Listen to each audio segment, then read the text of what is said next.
போகி பண்டிகை அன்னைக்கு வீட்டில் இருக்கிற வீணா போனதையெல்லாம் தூக்கி வீசி எறிவோம் தெரியுமா?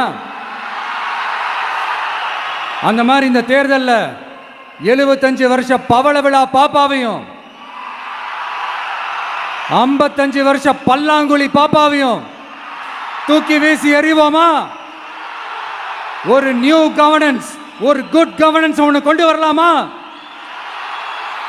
நீங்க இந்த திமுகவுக்கு ஓட்டு போடுறது, மற்றும் பலருக்கு ஓட்டு போடுறது, பாஜகவுக்கு ஓட்டு போடுறது, யாருக்கு ஓட்டு போட்டாலும் சுத்தி சுத்தி நீங்க பாஜகவுக்கு ஓட்டு போடுற மாதிரி தான்.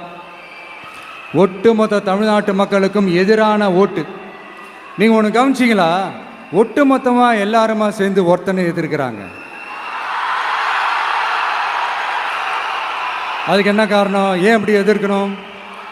இப்போ அவங்கவுங்க ஒரு தனித்தனி கூட்டணியில் இருந்தாங்கன்னா அவங்களுக்கு ஆப்போசிட்டில் இருக்கிறவங்கள எதிர்ப்பாங்க. ஆனால் ஒட்டு மொத்தமாக எல்லாருமா சேர்ந்து ஒருத்தனை எதிர்க்கிறாங்க. அதுக்கு என்ன காரணம்? ஒட்டு மொத்தமாக எல்லாருமா சேர்ந்து ஒரே கூட்டணியில் இருக்கிறாங்க.